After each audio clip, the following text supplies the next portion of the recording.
A loved one too many loses his life to tragedy. Tonight, close friends of that second rail car victim open up exclusively to 6 News. Good evening, I'm Jessica Gill. And I'm Matthew Smith. Now, until now, details about that second rail car victim, Adrian LaPour, were largely unknown. Now, his lifelong best friend and girlfriend of 14 years are opening up about who we lost. It's another story you will only see on 6. It's a photo which captures two things that Adrian LaPour cherished most in his life. He said, "Be careful driving to work. I love you. I'll talk to you later." And that's the last thing I heard from him. His job at Nebraska Railcar Cleaning Service and his girlfriend of over 14 years, Marcella Schwartz. I love you. Pointing to the "I love you" graffiti on a rail car, a forever cherished love note. I miss him dearly. But I can say that he did die doing something he loved because he talked about his job all the time. He never had anything ill to say about him. Through tears and the best words she can muster, Schwartz is forced to come to grips with how LaPour died. His coworker, Joe, heard him hollering, "There's no ladder, there's no ladder." There was an explosion in the rail car LaPour, Dallas Falk, and Joseph Koshka were working on Tuesday. It killed LaPour and Falk. I was trying to believe that he died instantaneously and he didn't have any pain. And to find out it was... Oh, God. Koshka said he heard LaPour's cries for help after the blast.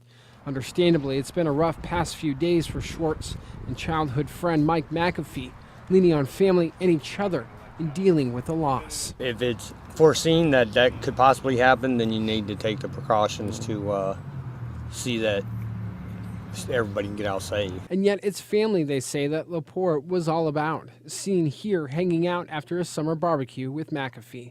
LaPour leaves behind a son, his parents, a sister, and a brother. Now, the investigation into the cause of the blast is underway, but Koshka told our Mike McKnight exclusively that a spark from a shovel being used to scrape away sludge most likely caused the explosion. Now, funeral services for LaPour have been set for Sunday. That information is on our web channel, WOWT.com. Reporting live with producer Roger Hamer and Chase Moffitt, WOWT 6 News. And thank you, Chase. Certainly a tough situation to hear about, but even more so for those who witnessed that explosion firsthand. Now, the only survivor in that fatal blast also sat down exclusively with 6 News. He told us what it was like that fateful day. Joe Koshka told our Mike McKnight he remembers everything, including the hiss before the explosion, but the actual explosion itself, nothing.